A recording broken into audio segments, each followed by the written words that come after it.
ഈ മായക്കുട്ടി ഒരു ചുടു ചുംബനവുമായി അവിടെ എത്തിയിരിക്കും. പണി കഴിഞ്ഞ് അവള് വരുന്നത് വരെ ഉള്ളിൽ തീയാ. അതൊന്നും പറഞ്ഞ വിജയേട്ടന് മനസ്സിലാവില്ല. അശ്വതിക്കാണെങ്കിൽ കല്യാണം വേണ്ടത്രേ.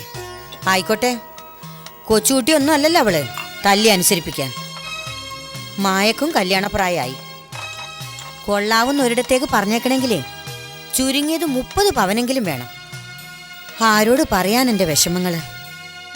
ഈരാറ്റുപുഴ ഭഗവതിയോടല്ലാതെ. വിഷമിക്കണ്ട ശാരദക്കുട്ടി, എന്ത് കാര്യവും ഈരാറ്റുപുഴ ഭഗവതിയോട് മാത്രമല്ല, ഈ മായയോടും പറയാം. ആ, ഉദ്യോഗസ്ഥന്ന് നേരത്തെ എഴുന്നേറ്റോ? വെറുതെ അല്ല പുറത്തൊരു മഴക്കോള്. അങ്ങനെയെങ്കിലും നാട്ടിലൊരു മഴ പെയ്തോട്ടെ എന്റെ ശാരദക്കുട്ടിയെ. രാവിലെ തന്നെ ഈ പെണ്ണിന്റെ കയ്യിന്ന് വാങ്ങിക്കും. അതിനെന്താ, എത്ര കാലം എന്റെ ഏട്ടത്തമ്മയുടെ കയ്യിന്ന് ചൂടുള്ളൊരു പെട കിട്ടിയിട്ട്. വല്ലാണ്ട് കൊതിയായിട്ടാ. പ്ലീസ് ചൂടുള്ളൊരു ചായ കുടിച്ചേ. താങ്ക്സ്. അന്യ വീട്ടിൽ പോണ്ട പെണ്ണ, ഒരു ചായെങ്കിലും ഉണ്ടാക്കാൻ അറിയോ നിനക്ക്? അതോർത്തിട്ടേ എന്റെ സുന്ദരിക്കുട്ടി വിഷമിക്കണ്ട. നന്നായിട്ട് പാചകം ചെയ്യാൻ അറിയാവുന്ന ആളെ മാത്രമേ ഞാൻ കല്യാണം കഴിക്കൂ. ആ, പിന്നെ അയാളെ സഹായിക്കാൻ അവിടെ എന്റെ അമ്മായിയും വേണ്ടാവുമല്ലോ. ഓഹോ, അപ്പൊ നിനക്കെന്താ അവിടെ പണി? ഇവിടുത്തെ പോലെ അവിടെയും സൂപ്പർവിഷൻ. ആഹാ, നേരത്തെ എഴുന്നേറ്റ് എന്തിനാണെന്ന് എനിക്ക് ഇപ്പോഴും മനസ്സിലായില്ലല്ലോ. എണീറ്റതല്ല, എഴുന്നേൽപ്പിച്ചതാ. ആര്? നന്ദിനി. അയ്യോ, മറന്നുപോയി. ഇന്ന് അവളുടെ കല്യാണല്ലേ? വേഗം റെഡിയാക്കി വേട്ടത്തി, ഇപ്പൊ തന്നെ വൈകി. അയ്യോ, ഞാൻ വരണോ? പിടിപ്പത് പണിയില്ലേ ഇവിടെ? എന്നാലും പോവാണ്ടിരിക്കാൻ പറ്റുമോ ഏട്ടത്തി? ദാമോദര മാഷും വിലാസിനി ചേച്ചിയും മാറി മാറി വിളിച്ചതല്ലേ.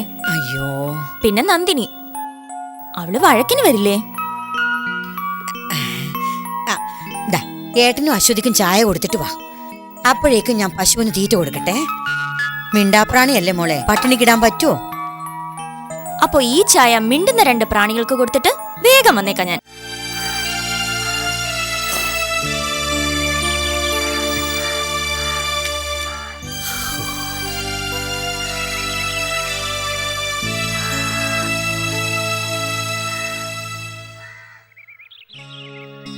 ഏട്ടാ, ചായ.